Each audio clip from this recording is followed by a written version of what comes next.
Hi everyone, Maria here from Creative Grids. Today I'm going to show you some cool features of this extra large folded corner clipper designed by Susan Nelson. As most of you know, we designed the original folded corner clipper for blocks and squares up to 5 inches. You asked and we listened, so now we have a larger version for blocks and squares up to 10 inches. Both feature our exclusive non-slip grip, which stops the ruler from slipping and causing miscuts. So let's go check them out. The folded corner clipper basically helps you add triangles to the ends of things. It also helps with binding and with borders and things like that, and we'll deal with that in a little bit. But first I want to show you, originally when I would add a triangle to the corner of something, I would fold this square, make a crease, open that back up, and that crease became my stitching line. The ruler makes this so much easier. You simply lay it on top of your pieces. I have a 6.5 inch square cut here, and there's marks on the ruler that say 6.5 inches.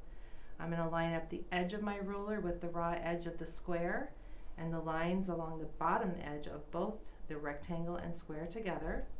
And I'm going to simply cut along this edge. When I add a little bit of pressure to the ruler, it's not going to go anywhere because of that super feature of the grip on the underside of our rulers. So I'm going to cut this triangle off, and here we go.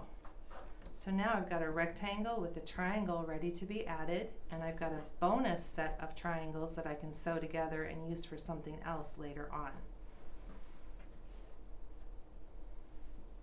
So here you see it sewn. And I'm simply going to fold that over, take it to my ironing board and press it. I personally like to come back and press this open, but everybody's got their favorite way of doing it, so feel free to use your favorite method. Once pressed, it looks like this. So in that one simple, easy step, by cutting along the edge of the ruler, I've added the triangle to the edge of my rectangle. The nice thing about the larger ruler is that I'm not limited to a 5-inch square, so maybe I'm making an oversized quilt. Here's a great way to add those angles into the quilt and the borders and the blocks if you desire. The other great feature of this is that this has no tails left behind to trim later on. When I push this over to press, there's nothing extra up here or down here in the corner. It's super clean and you're done. Next, I'm going to show you how slick it is to make bindings. So I've got 2 strips of 2.5 inch wide fabric.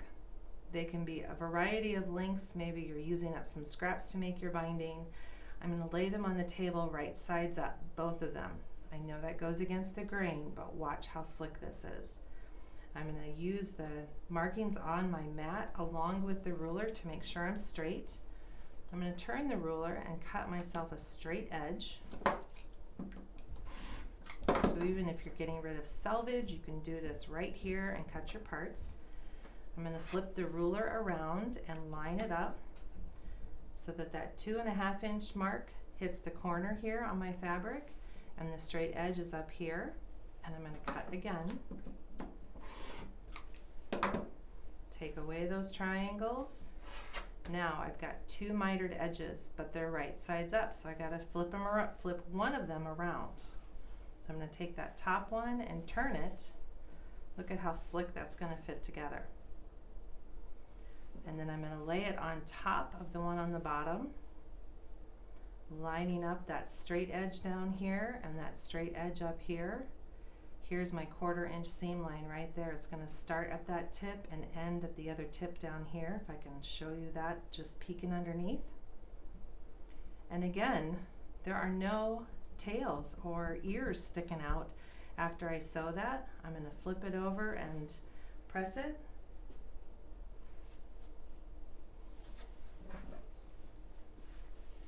And there's your binding strip sewn. No extra mess, no waste, and it's perfect. For those of you who like to miter your borders, which I personally do, I'm going to lay my borders. These happen to be 6.5 inches. Again, right side up and right side up. which again goes against the grain, but with this ruler it's so slick and easy. I'm going to use the ruler on my grid again to cut a straight line. I'm going to turn my ruler back around, line it up. So the 6.5 inch mark goes along this edge here and up the corner. It's got these great little angled lines here so you can see where it's going to knock off what would become a tail. It's no longer a tail, and I'm going to cut. It didn't slide, it didn't go anywhere. I didn't fight with it on the table to mark a diagonal line. And because it's laying flat, I know when I stitch it, it's going to be flat and beautiful. So simple. You're going to pick up that top piece, swing it around so you can see where that seam is going to go, and then lay it on top, face to face, right sides together. Line up your corner again and your top up here. Sometimes I put a couple pins in because now I've got quite a distance there and I don't want it to warp or stretch at all. And your border is done in one quick step and looks beautiful. No ears, no tails, just a thread or two I need to trim away before I put it onto my quilt, and voila, it's beautiful. Okay, so I have one more border feature I'd like to share with you, and that is a mitered corner. The trick with a miter with this ruler is that you want to measure that finished edge that your quilt is going to have, and then cut the strip that length plus 1/2 inch. So you're going to fold the strip wrong sides together. My edges are already straight because I did that when I cut them to save a step and to not waste any of that fabric. Double checking your quilt size is always a good idea, but this gives you just a basic idea of how it's going to go. So that ruler is going to sit on here again, just like we did for the mitered seams for the borders and for the binding. Same thing, except for because I'm wrong sides together, I'm going to cut this. And when I open it, look at this. I've got a miter going this way, and I'll squeeze this up here on the table so you can see it, and a miter going the opposite way on the other end. So those who like to do mitered corners, this ruler is going to save you a ton of time and headache. It's leaving you that little flat edge here to line up with the edges on the one that's going to meet to it over here, and you're not going to have any ears sticking out, and it's going to fit onto your quilt absolutely perfect. So my last treat, but not least, is adding triangles to the corners of a block. This is a very basic block layout because I just wanted to show you how clever this works. So I took a square, I stitched some borders, I cut some of it off, I added triangles, but I want to show you how clever this ruler makes it. There's almost no thinking involved, just a whole lot of fun. So I'm going to take my square, and I am that quilter that likes to square things up as I go. However, you're going to cut a lot of this off. So if these are off by a little bit, it's not a big deal. My main focus is that this is square in here before I added the border. When you lay the ruler on, I'm going to turn it around like this. And I'm going to keep moving it just a little bit until this dark line hits the corner here. And I'm going to read what the ruler says. So I go from here, it's up to a 4.5 inch up here at the corner.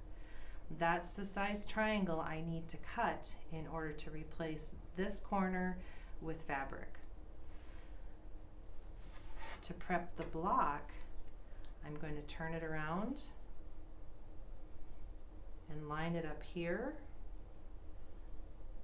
and I'm going to slice off that end. However, there's a great line on this ruler that if I push it up like this and put this dotted line My block is a little bit long to make it touch the other corner there, but I'm going to line it up with the corner of my block here to make sure I am straight on. That dark line is in the intersection of the block and the borders, but now it's extending 1/4 of an inch the other way. So this is where I cut. You can keep that and add another piece of fabric to have some scrappy triangles if you want, or it can go in your scrap bin, or it can just go away. So I'm going to move my block to the side. I have cut myself a 4.5 inch strip. I'm going to turn the strip around so my straight edge is over here. And you'll notice I like to line things up straight on my mat. It's just a double check for my eye for lining the ruler up with the fabric. The great thing about the marks on the rulers is that you could do this on a blank mat and they'll still line up. So this is just one of those things that I like to do. So now I've got my 4.5 inch strip. I need some triangles. So I'm going to line it up 4.5 inch straight edge here. It's going to cut off this one, and I'm going to show you in a little bit how to get rid of the tail down here. Cut one. I'm going to turn the ruler around, lining up that 4.5 inch line again, and the straight edge up here. I've got a little triangle down here that I really don't want, but it's going to be there for a minute. And depending how many half square triangles you need, you can line up 4 layers of fabric at a time. More if you're comfortable with that, less if you're not comfortable. I'm doing 1 because I just want to show you this corner. But I'm going to keep going like that until I've got 4 triangles to add to my block. So now, these are all right side up. You see how those flat edges all line up at the top? I'm going to put the ruler back on there, lining it up careful, and cut my tail off down here. So now my triangles all have that flattened edge to them. They're going to stitch to the block without leaving tails. So now we're going to come over to the block again. And look at how great that fits on there. If you're like me, you like to sew from the back side, so I can be sure that I stitch right across that joint there. There's nothing worse than flipping my block over and finding out I squared off the tip instead of leaving it, so I like to go from back here to make sure I don't overstep or overstitch, and add my triangle. And this is the finished result after you do all 4 corners. Very slick. Say you had a feature fabric that would look great in here. You can border this with whatever you want to, add whatever color triangles you want to. They could even be smaller. I made them match the corner here to match the instructions you're going to get with your ruler. But by all means, it is creator's choice on how big and small you make those triangles. But with that ruler, it makes it very easy. I hope you enjoyed this tutorial on the Creative Grids Extra Large Folded Corner Clipper designed by Susan Nelson. Be sure to subscribe to our YouTube channel as well as like us on Facebook and follow us on Instagram to stay up to date with the newest Creative Grids tools and rulers. To find a shop near you or one of our trusted online retailers, visit creativegridsusa.com and select where to buy. And I'll see you all real soon.